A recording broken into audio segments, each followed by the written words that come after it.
All right. Welcome back to another edition of Neon Trash. I'm your host, Tommy the Hammer. Tonight we're going to be checking out an Italian giallo flick by the maestro Lucio Fulci called Don't Torture a Duckling. And I've got one of these crazy Blu-ray DVD combos that lets you flip the cover and you can actually check out the badass Italian original cover art. That's pretty fucking cool right there, right guys? My good buddy BC hooked me up with this sweet copy of the movie. I love Italian movies, I love giallos, I love mysteries, I love slashers, and that's exactly what I'm in the mood for tonight with this flick. Without further ado, let's get right to the trailer. Peep that shit, motherfuckers, and when we get back, you guys are gonna know my opinion on Lucio Fulci's Don't Torture a Duckling.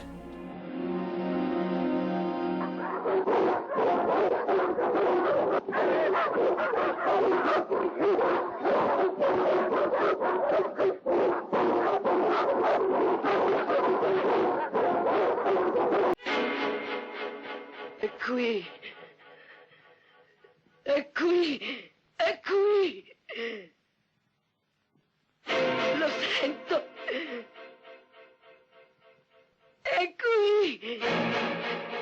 L'assassino è qui. È qui. L'assassino è qui. È qui. Lo sento. È qui. Giant highway bridges that were going over the rolling green Italian countryside was very captivating to me. And yeah, when you look at it, you think, okay, this is society encroaching into nature.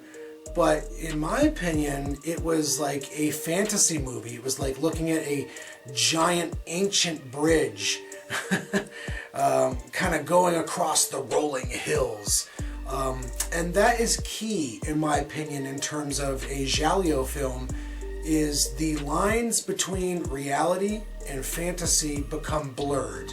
So I've watched a lot of Lucio Fulci movies throughout my entire life. I'm a huge fan of his work.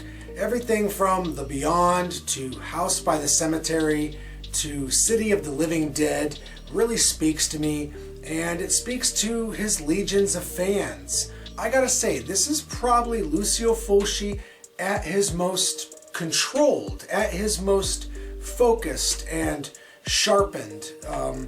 Most people know Fulci for his over-the-top gore and kind of sloppy execution to his cinematography and overall film style, and that's part of the man's charm.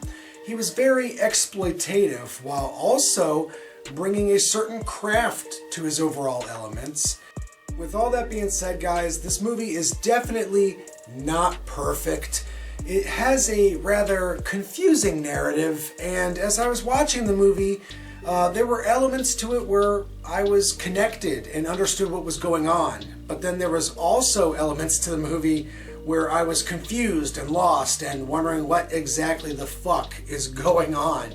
But when you watch an exploitation film, you kind of expect those elements. You expect to watch something that's a little bit weird and off the beaten trail, and that's definitely what Don't Torture a Duckling is. So despite my mixed bag review here and the overall unconventional subject matter of the overall film Don't Torture a Duckling, I gotta say, watching this movie tonight was an absolute treat. This is exactly what the doctor ordered, especially for old Tommy the Hammer here. I love giallos, I love Italian movies, and I love watching weird exploitative cult films such as this. So I had a lot of fun tonight drinking and watching weird movies. I gotta give it a star count. You guys know this part. Fulci's Don't Torture a Duckling.